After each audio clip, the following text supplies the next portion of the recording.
ఒక్కటి గుర్తుపెట్టుకో, ఈ గౌరవం, ఈ ఇల్లు, ఇక్కడ దొరుకుతున్న మర్యాద ధ్రువ బిడ్డకి తల్లివి కాబట్టి నీకు దొరకడం లేదు. మా అత్తయ్య కూతురివి కాబట్టి నీకు దొరికాయి. అంతకు మించి ఏమీ ఆశించకు.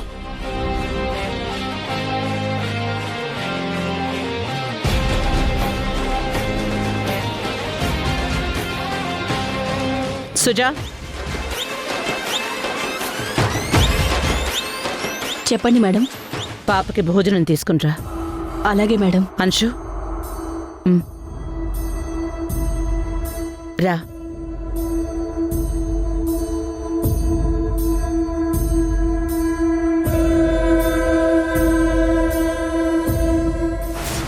ఈ ఇంట్లో నాకు స్థానం వద్దు మొర్రో అంటున్న వాళ్ళకేమో పట్టాలు కడతారు. ఈ ఇంట్లో స్థానం కోసం పాకులాడుతున్న వాళ్ళకేమో ప్రత్యక్ష నరకం చూపిస్తారు. ఒక ఆడపిల్ల సిగ్గు విడిచి ఇంతకంటే ఎలా అడుగుతుంది ననిత? ఇలా మాటలతో రోజు దాన్ని వేధించి చంపే బదులు ఒకేసారి చంపేయండి. అప్పుడు ఆ సగం ఆస్తి కూడా నీ దత్తపుత్రికి వసుంధరకి రాసేయచ్చు.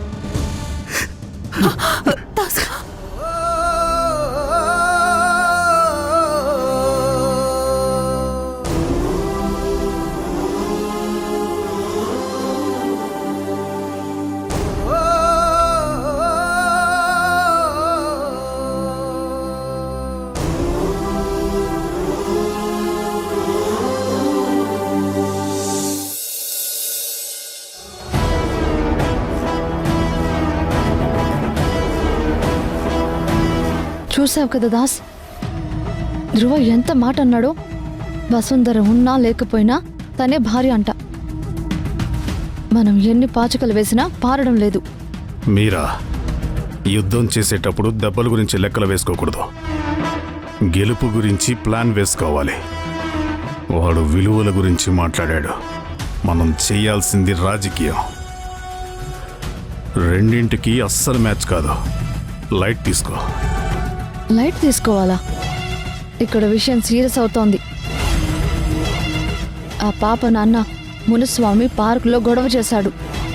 వాడికి కొంత డబ్బు ఇచ్చాను, కానీ మొత్తం డబ్బు వారంలో ఇవ్వకపోతే ఇంటికొచ్చి అన్నీ చెప్పేస్తానని బ్లాక్మెయిల్ చేయడం మొదలుపెట్టాడు. వాడు గనుక వచ్చి నిజం చెప్పాడంటే మనం రోడ్డున పడతాం. ఈ బ్లాక్మెయిల్లు, హౌరామెయిల్లు మనం ఎన్ని దాటుకుని రాలేదు. డబ్బుంటే కుక్క కూడా విశ్వాసం చూపిస్తుంది, కానీ మనిషి మాత్రం అదనపు ఆశ చూపిస్తాడు. నిజం చెప్తే వాడికి ఏమనిపిస్తుంది మీరా? బూడిద తప్ప. అవన్నీ బెదిరింపులే. వాడు రాడు. అసలు నన్ను అడిగితే నువ్వు ఈరోజు కూడా వాడికి డబ్బు ఇవ్వాల్సింది కాదు. అక్కడే తప్పు చేశావు. భయాన్ని పంచాలి కానీ డబ్బులు పంచకూడదు. వాడు మళ్ళీ వస్తే ఏం చేయాలో నాకు తెలుసు. ఒక్కొక్కడి లెక్క పక్కాగా తెలుస్తాను. కానీ దాస్, ధ్రువ చూపుల్లో అనుమానం మొదలైంది. పాప భయపడటం, వసుంధర గురించి తలుచుకోవడం, ఇవన్నీ మనకి మైనస్ అవుతున్నాయి. మీరా మీరా మీరా పాచికలు పారటం లేదని బాధపడకు. పారేలా ప్లాన్ మార్చు. ఇప్పటి వరకు మనం మనుషులతో ఆడాం. రేపటి నుంచి మనస్తత్వాలతో ఆడదాం. అంటే ఏం చేయమంటారు? నందిత ద్వారా పాచికలు కలుపుదాం. అలా కదపాలి అంటే నందిత ముందు నువ్వు నీ మొహం మీద భయాన్ని తీసేసి ఒక బాధితురాలి ముసుకేసుకో.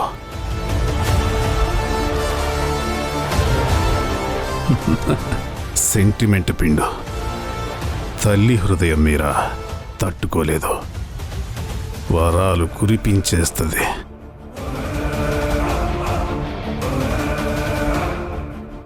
సరే దాస్, కానీ ఆ పిల్ల బచ్చాదాని ఆపరేషన్ ప్లాన్ చేస్తున్నారు. ఆ ఆపరేషన్ అయ్యేలోపే నా స్థానం మారిపోవాలి. లేకపోతే ఎప్పటికీ ఆ స్థానం తీసుకోలేం. స్థానం అడిగితే రాదు మీరా, లాక్కుంటే వస్తుంది. ఈ ఇంట్లో అధికారం అనేది ఒక సింహాసనం లాంటిది. దాని మీద కూర్చోవాలంటే ఆ మల్లికాని ధ్రువని కిందకి నెట్టి తీరాలి. ముందు ముందు ట్విస్ట్లు మామూలుగా లేవు. చూస్తూ ఉండు. తర్వాత ఒక్కొక్కరి సంగతి తేలుదురు గాని ముందు ఆ పాప సంగతి, డబ్బు సంగతి చూడండి. మాటలు మాత్రం కోటలు దాటేలా చెప్తారు.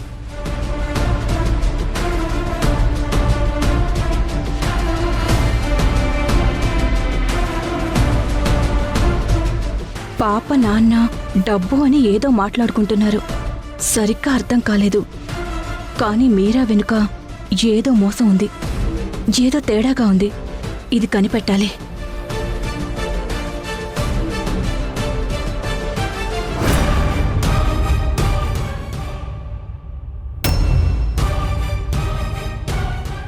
ఎవరు?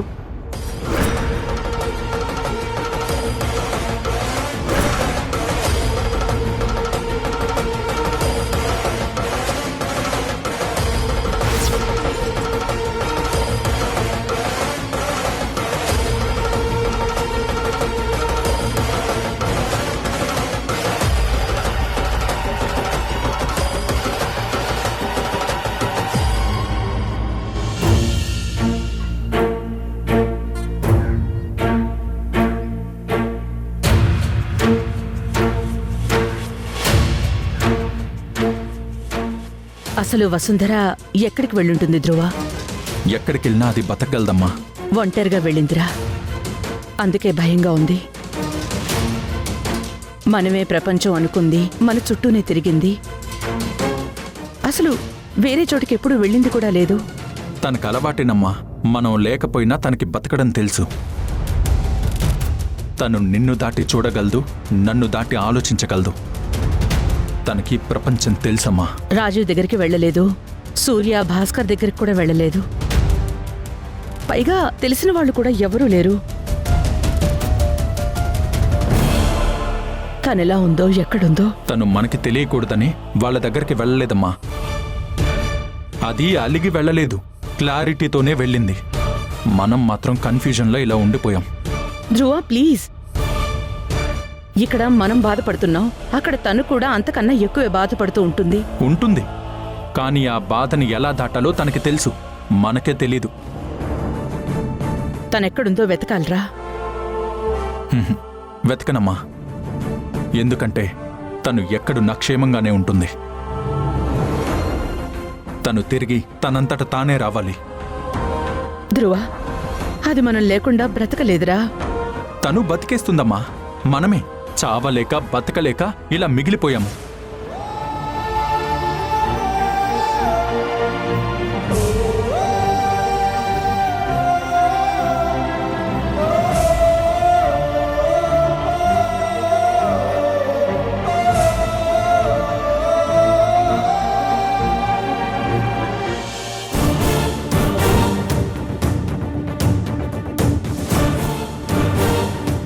పీకల దాకా మింగొచ్చావా? ఆ మల్లికా ప్లేట్లో రకరకాల కూరలు వేసి ప్రేమగా తినిపించిందా? బాగా రంగు తేలి ఒళ్ళు చేసావు. అందర్నీ బాగానే బుట్టలు వేసుకున్నావు. ముదురువే. నెక్స్ట్ ప్లాన్ ఏంటి? ధ్రువ ముందు నన్ను విలన్ని చేయటమా? అందుకేగా ఆ పర్ఫార్మెన్స్ అంతా బయట. ఏం చెప్పావు నా గురించి? నేనేం చెప్పలేదండి. చెప్పకర్లేదే, ఆ కళ్ళలో నీళ్లు చాలు. నువ్వేడుస్తుంటే ఈ మధ్య ఆ ధ్రువ చూడలేకపోతున్నాడని నీకు బాగా తెలుసు కదా. అదేగా నీకు కావాల్సింది. లేదండి, నిజంగానే ఏడ్పొచ్చింది. నేను నమ్మను. నమ్మాలంటే నువ్వొకటి చెయ్యాలి. చేస్తావా? రేపొద్దున నువ్వు ఓ పని చెయ్యి. ధ్రువ దగ్గరికి వెళ్ళి మెల్లిగా తన చెయ్యి పట్టుకుని, నువ్వే నాకు నాన్నగా కావాలి, అమ్మ నేను నీతోనే ఉండిపోతాం అని చెప్పాలి. తను నీ మాట వింటాడు. నువ్వే ఒప్పించు. ఏంటే సమాధానం చెప్పడం లేదు? నువ్వు కనబడేంత అమాయకురాలువేం కాదులే, పెద్ద జానవి. నోరెత్తి సమాధానం కూడా చెప్పకుండా మొద్దులాగా అలా చూస్తున్నావేంటి నువ్వు? నిన్ను వసు,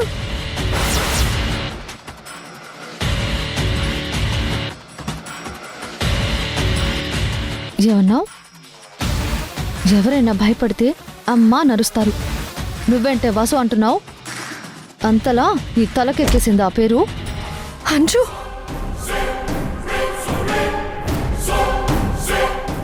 ఏంటమ్మా అలా ఉలిక్కి పడ్డావు? పీడకలు ఏమైనా వచ్చిందా? భగవంతుడా, అంజుకేదో అయినట్టుగా కలొచ్చింది. ఇది నిజం కాకూడదు. అంజు ఎప్పుడు బాగుండాలి. ఏమైందమ్మా వసుంధరా? ఎందుకలా కంగారు పడుతున్నావు? ఏం లేదు బామ్మ, మీరు పడుకోండి. కొంచెం దాహంగా అనిపిస్తుంది. నేను మంచినీళ్ళు తాగొస్తాను. సరేమ్మా.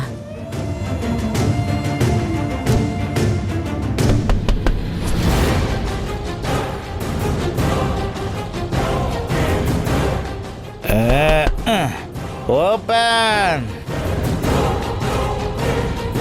ఎవరమ్మా ఈ టైంలో? ఉండు బామ్మ, నేను చూస్తానులేండి. సరే.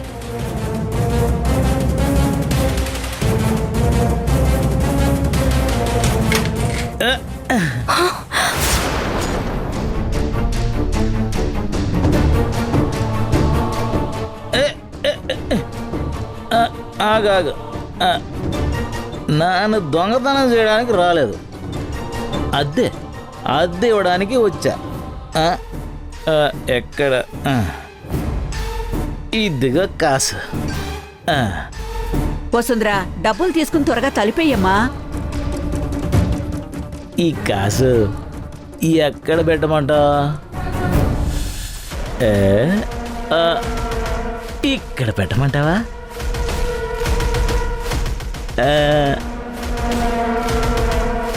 ఇక్కడ పెట్టమంటావా? వసుంధరా, తలిపేసేసి రేపు చూద్దాంలే.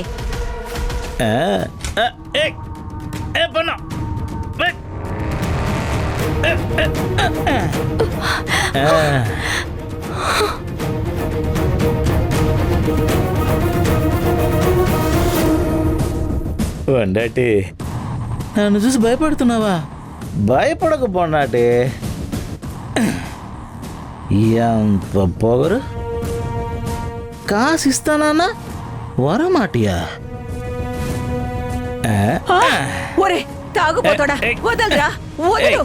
ఏ ముసలే, నువ్వు కాసేపు పక్కన ఉండవే. ఓసే ముసలే, ఈ చేయి చూడు ఎంత మెత్తగా ఉందో. రే పోరా. నువ్వు పక్కనుండు. పొన్నటే నమ్మ నడు ఏమీ లేనట్టు ఎందుకా నటన? నువ్వు ఎన్న పురుషునకు దూరంగానే ఉంటున్నావు కదా. మన ఇద్దరికి ఒకరవసరం ఒకరికి ఉంది కదా. ఆ ధ్రువ కంటే నేనే జాస్తే.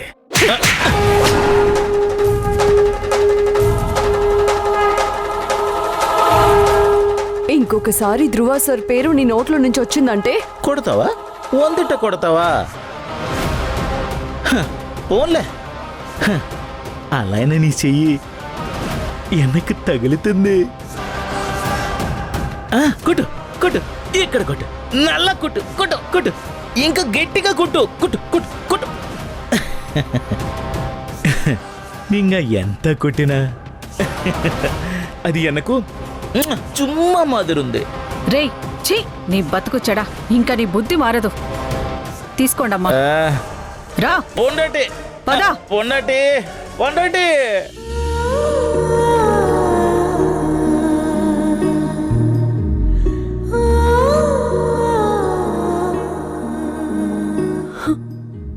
బాధపడకమ్మా, పడుకోమ్మా. రామ్మా, రా పడుకో.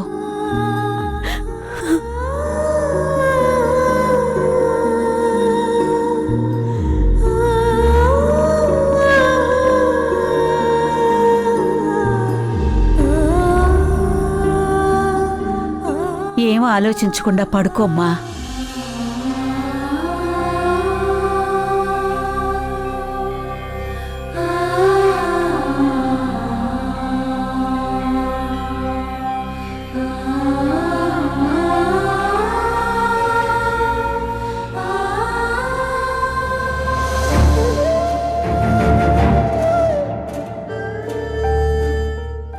అర్ధరాత్రి ఎవడో తాగుబోతొచ్చి తలుపు బాదుతుంటే ఆ శబ్దానికి గుండె ఆగిపోతుందేమోనన్నంత భయంతో గడిపిన రాత్రులు మాకు తెలుసు.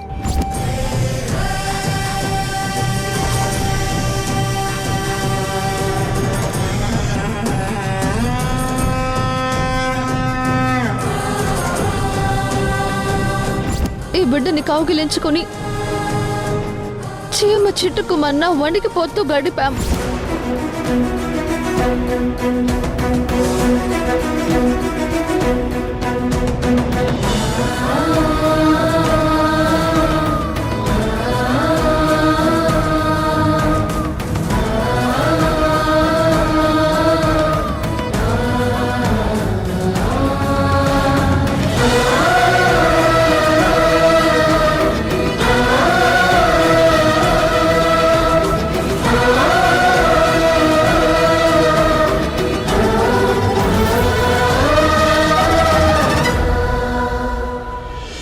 వసు, నువ్వెక్కడో ఒంటరిగానే ఉన్నావు. ఇలాంటి పరిస్థితుల్లో అయితే లేవుగా. ఇలా నువ్వు ఉంటే నేను బతికుండి ఎందుకు వసు? అసలు నువ్వెక్కడున్నావు? ఎలా ఉన్నావు? ఏ పరిస్థితుల్లో ఉన్నావు? చిన్న కబురు పెట్టు వసు. రెక్కలు కట్టుకుని నీ ముందు వాలిపోతాను. నీ ధ్రువ నీ పిలుపు కోసం ఎదురు చూస్తున్నాడు వసు.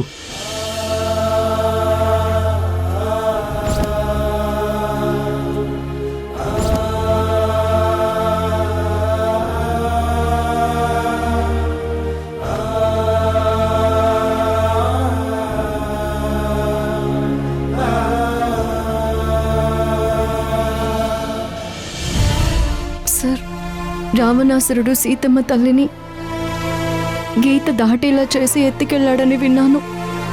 కానీ నా దురదృష్టం చూసారా? నా లక్ష్మణ రేఖ నేనే దాటాను. మీరు పక్కనున్నప్పుడు ఇలాంటి రావణాసురులని నా దరిదాపుల్లో కూడా రాకుండా అడ్డంగా నిలబడేవారు. ఇప్పుడు ఒంటరిదాన్నైపోయాను. అశోకవనంలో సీతమ్మకి రామనామమే కవచమైందంట. అలాగే నా మనసు నిండా మీ జ్ఞాపకం, నా మెడలో మీరు కట్టిన ఈ మంగళసూత్రం, ఇవే నన్ను కాపాడాలి. ఇవే నాకు మీరున్నట్టు ధైర్యాన్ని కల్పించాలి.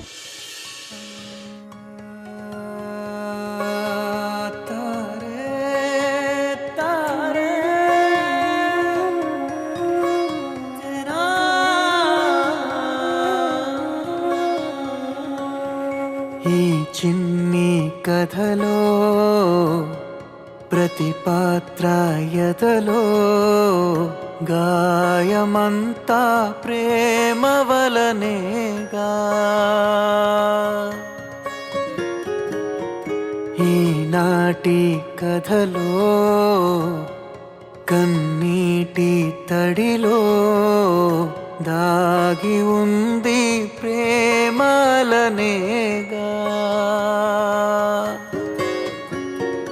నాకిక్కడ ఉండాలనే లేదు. నన్నెవరూ ఆపొద్దు. నాకేం కావాలో నేను తెలుసుకోవాలి. కొన్ని రోజులు నా కోసం నేను బ్రతకాలనుకుంటున్నాను సార్. వీడింది ప్రేమే, వెంటుంది ప్రేమే ఈ మౌనాలలో. ఒక ప్రేమ గెలవాలంటూ ఇంకో ప్రేమ ఓడాలంటూ రాసే విధిరాతే చూడు.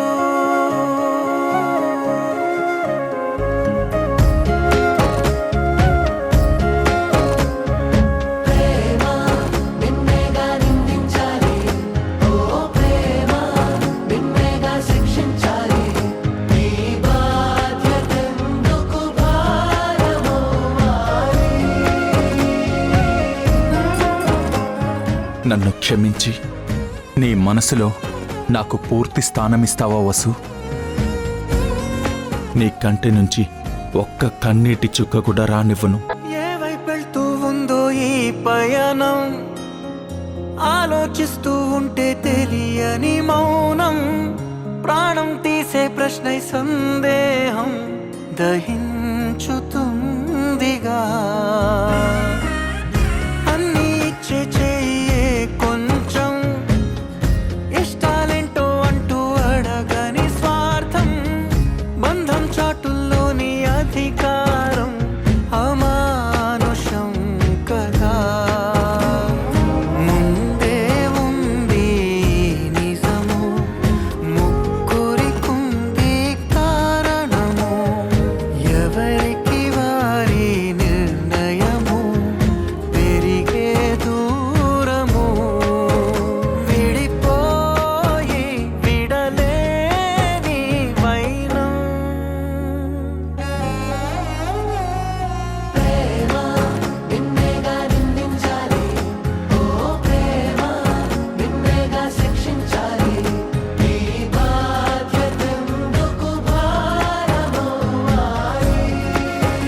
వెళ్తున్నావు? పాపకి సర్జరీ.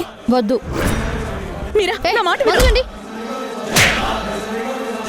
చావాలని డిసైడ్ అయ్యావు కదా, నువ్వు చావు, అంతేకాని అంశు జోలికి రాకు. ఇంత దాకా వచ్చింది కాబట్టి నీళ్లకి నీళ్లు, పాలకి పాలు తేలిపోవలసిందే మల్లిక. ఇప్పుడు వసుంధర విడాకుల మీద సంతకం పెట్టింది కదా, వీళ్ళ పెళ్లి చేయండి. రేపు పొద్దున్న ధ్రువ మీరాల పెళ్లి జరుగుతుంది.